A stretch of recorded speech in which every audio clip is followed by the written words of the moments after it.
কতদিন এই বাড়িতে থাকবি? হ্যাঁ, কতদিন থাকবে এই বাড়িতে? তোরা কি ভাবছিস তোরা আমার স্বামীকে লেখাপড়া শিখিয়ে বড় করছিস, মানুষের মধ্যে মানুষ করছিস বলে কি সারা জীবন আমার হাড় হাড়ি জ্বালিয়ে খাবি নাকি? হ্যাঁ, তার উসুল তুলতে তোরা এখানে আসছিস?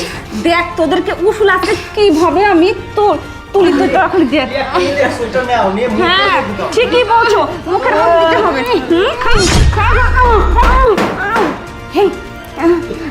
আরে এখন আবার কে চলে আসলো? আমার মনে হচ্ছে যে আমার স্বামী মনে চলে আসছে, আসতে তো আসার কথা ছিল। আর এসে পড়েনি তো, এক কাজ করো, ভাত তাড়াতাড়ি তুলো তুলো ভাত তুলো। চুপ চুপ, একদম চুপ, কথা বলবি না, চুপ করে থাক, একটা কথা বলবি না। এই কিছু বলে দিস না, কথা যদি মুখ দিয়ে বের করছিস না তোদের কিন্তু খবর আছে। ওঠ ওঠ ওঠ ওঠ ওঠ, এখন ওঠে বস, ওঠ তাড়াতাড়ি ওঠ ওঠ, এখানে বস। এই নিন খান, ভাত খান। আপনাদের খুব কষ্ট হচ্ছে না? ভাত খান, আপনারা যে ভাত নিয়ে আসছি, নেন দুজন মিলে খান, নেন নেন খান খান। এই তুমি কিছু বলে দিস, মেরে দেবো কিন্তু। এক কাজ করো, তুমি লুটিয়ে পড়ো, আমি দেখতেছি ব্যাপারটা। তাতে যাও তাতে যাও। আরে তুমি তুমি চলে আসছো তুমি? হ্যাঁ, আমি ওই যে হঠাৎ করে আমার মনেই ছিল না, আরো কয়েকটা দিন ছুটি আছে তো আমি হঠাৎ করে ভুলে চলে গেছিলাম। হ্যাঁ প্রিয়া, ভাইয়া ভাবি ভাত এখানে কাটছে কেন? ডাইনিং টেবিলে বসাওনি? আরে হ্যাঁ বসাবো তো, আসলে ওনাদেরকে বললাম যে যায় গিয়ে বসে না, আমি তরকারিটা দিব, আমি সময়ই পাইনি বুঝছো, তাই এখানেই তারা বসে পড়ছে আর কি। তরকারি দিতে লাগছিলাম এই মাত্রই, তরকারি দিয়ে ভাত খাবে। ভাইয়া তোমরা এখানে বসছো কেন? আরে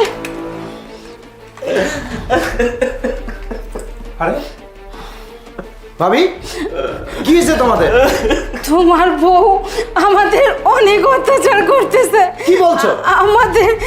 আমাদের ডাইনিং রুমে না বসে ড্রয়িং রুমে বসে দেখো কি করতেছে। আমাদের এখানে খাবার দিয়ে মুখটা এসে ধরে আমাদের খাওয়াচ্ছে, আমরা বলতে পারবো না ভাই। কি বলছো তোমরা ভাবি ভাইয়া? আমার প্রিয়া তো এরকম না, তো তোমাদের কোথাও ভুল হচ্ছে। ওরা ভুল বলছে, মিথ্যা কথা বলতেছে, আমি এরকম করিনি।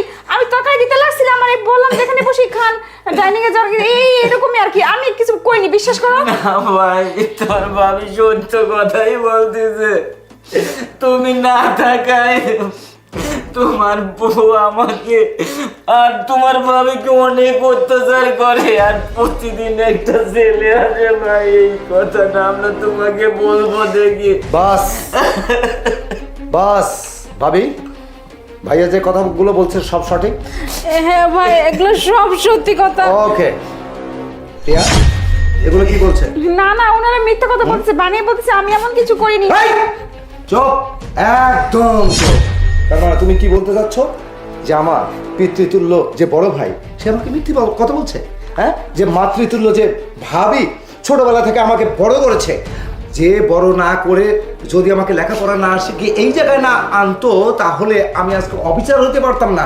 আর তোমার সুখ স্বাচ্ছন্দ্যের জন্যে যত কিছু করার সমস্ত কিছু আমি করে যাচ্ছি, এবং তোমার কাছে একটাই চাওয়া, সেটা হলো আমার মা এবং এই যে বাবা, মানে আমার মায়ের মতো ভাবি এবং আমার পিতৃতুল্য যে ভাই, তাকে দেখার জন্য তোমাকে রাখা, আর অন্য কিছু তোমার কাছে চাইনি। অথচ তুমি কি বলছো?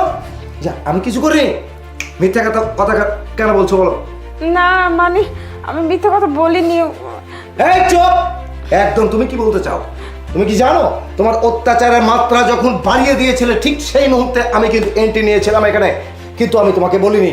যখন তুমি মারছিলে আমার ভাবি ভাইকে এইভাবে ধরে বেঁধে রেখে, যখন এরকম করতেছিলে, যখন মুখ থুবড়ে পড়ে তারা খাচ্ছিল এবং তার তোমার সঙ্গে যে বয়ফ্রেন্ড ছিল সেই বয়ফ্রেন্ডটা তোমাকে সহযোগিতা করছিল, তুমি কি মনে করছো আমি কিছুই দেখিনি?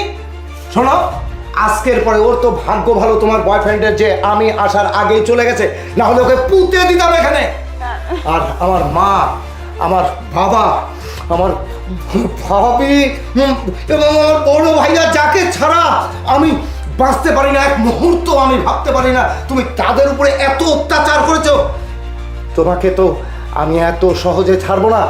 তোমাকে না তোমাকে আমি আমার এই থানাতে নিয়ে গিয়ে এমন টর্চার করাবো আমি মহিলা কনস্টেবল দিয়ে, জীবনে তুমি মনে রাখবে এমন চার্জশিট তোমার বিরুদ্ধে করাবো 10 বছরের আগে তুমি বের হতে পারবে না। ভাবি তুমি ফ্রেশ হয়ে না, একে আমি থানায় রেখে আসি, চল।